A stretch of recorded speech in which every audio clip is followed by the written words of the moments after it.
9. WACEY GERRON MIKLES. 38-year-old WACEY GERRON MIKLES already had an extensive rap sheet when he stole a pickup truck earlier this year and sped through the streets of Oklahoma City, hitting speeds of up to 95 miles per hour and blasting through red lights. His lengthy list of past crimes include bank robberies, grand larceny, and robbery with a dangerous weapon. But MIKLES took his reckless behavior to a new low when he drove fast enough to lose control of the stolen truck and smashed into a car being driven by 28-year-old Star Shells.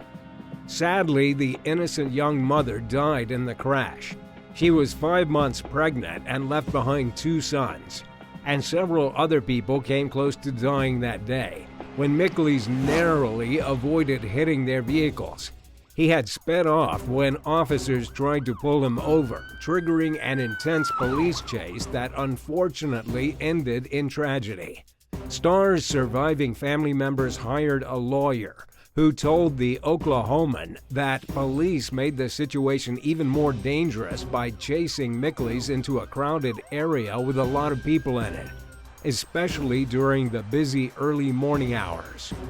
MIKLES faces a slew of charges, including first-degree murder by eluding, felony attempting to elude, driving with a suspended license, reckless driving, and being under the influence of methamphetamine. 8. KELSEY Rose HAUSER. KELSEY Rose HAUSER was a passenger in a stolen car being driven by someone who gave police no choice but to open fire. When the 25-year-old found herself caught up in a high-speed chase in El Cajon, California in early 2016, it must have been terrifying, but she probably did not expect to die. Tragedy unfolded after police tried to pull over the red Toyota that HAUSER was riding in with driver Jeffrey Sims, 2 other passengers, and a dog. After briefly stopping twice, Sims put the pedal to the metal and accelerated the car towards an officer who was getting out of his patrol car. The policeman quickly pulled out his gun and fired 4 or more bullets towards the vehicle, which smashed into 2 squad cars before coming to a stop. No officers were injured, but HAUSER and the dog both died. Detectives told the press that they believed Sims and HAUSER were fugitives with warrants out for their arrest. They charged Sims with attempted murder of a police officer and felony evading. The 2 surviving passengers were arrested on drug-related charges. A team from ABC News did its own digging and found that HAUSER had a felony warrant out for her arrest for repeatedly failing to show to court in another county for drug possession charges. She and Sims were also wanted in Colorado on felony warrants. 7. DARREN OGOM. In early 2019, police in Britain were pursuing a vehicle driven by 42-year-old DARREN OGOM, a crack cocaine addict who didn't have a valid driver's license or car insurance. The chase only lasted 14 minutes, but the damage was far-reaching and permanent. While driving in his wife's car along the Aston Expressway with flashing lights in his rearview mirror, OGOM hit speeds of up to 100 miles per hour. At some point, he drove across the road and began driving in the wrong direction, directly into ongoing traffic. OGOM's vehicle finally came to an abrupt stop when he crashed into a Ford Fiesta being driven by Police Community Support Officer Holly Burke. He hit the car so hard, Burke died instantly upon impact. The suspect told police that he had panicked because he didn't want them to seize his wife's vehicle. He admitted that he smoked crack shortly before the chase. OGOM was sentenced to 9 years in prison and was banned from driving for 16 years. The prison sentence he received can only do so much to comfort Burke's friends and family, but at least he's behind bars, where he can't take any more innocent lives. 6. Death of an innocent bystander. One man was truly in the wrong place at the wrong time recently when he was struck suddenly by a Houston Police Department vehicle that the driver lost control of during a high-speed chase. It happened early in the evening when a woman contacted the police saying that a group of young men had held her at gunpoint and stolen her truck. The dealership she bought the truck through was able to track it, so she gave the location to law enforcement. When officers tried to pull the vehicle over, the driver sped off. The chase eventually ended with 5 youths jumping out of the truck and making a run for it. Police managed to capture 3 of them and charge them with aggravated assault. Right as things were starting to wind down, an HPD unit veered off the road and crashed into a sidewalk pedestrian, killing him in the process. Emergency personnel tried to save the man's life, but it was too late. The 2 police officers who were in the vehicle that crashed had been with the force for less than 2 years. They were placed on administrative leave while the situation is being investigated. This is just one example of tragedies resulting from police chases in recent years. A 2015 study found that high-speed police chases have killed at least 5,000 innocent bystanders and injured tens of thousands more since 1979. The actual number is likely even higher, according to researchers, because there's not really a solid established system for keeping track of these statistics. But people are aware that it's a problem and have increasingly called into question whether it's worth it for law enforcement to chase suspects for anything other than extremely serious crimes. And there's a growing movement to discourage police from relentlessly pursuing people for minor offenses. On the other hand, some members of law enforcement have pointed out that the majority of the time, when someone flees police over a minor offense, it's because they are guilty of something more serious and know that they might get caught. Plus, as Milwaukee Police Detective Michael Crivello pointed out in a 2015 USA Today interview, letting criminals think that they can get away with their behavior only encourages them to commit more crimes and take bigger risks, putting even more lives in danger. 5. A close call. Pritchard, Alabama resident Ashley Howard is lucky that she wasn't on her front porch the moment a suspect's vehicle crashed into it, causing major damage to her home. The impact was intense. Howard told local news station WPMI that she actually thought she was going to possibly die at first. Police from the Mobile and Pritchard departments were chasing a pickup truck when the driver lost control and rammed into her house, tearing down the structure rails. The driver was gone by the time Ashley got outside to see what happened. Now she's caught up in a miserable game of trying to see who will pay for the damages. Ashley doesn't have homeowner's insurance, and both the Pritchard and Mobile police are denying any responsibility in the matter. In fact, they told her that the suspect will have to pay to fix the deck if and when he gets caught, and who knows when that'll happen. Even if he is caught, it doesn't mean that he'll ever repay the money, and pursuing it could prove to be extremely time-consuming and stressful. Have you ever had a close call like this? Tell us about it in the comments below, and if you're liking this video, be sure to hit the thumbs up and subscribe buttons if you haven't already. 4. Lewis Walker.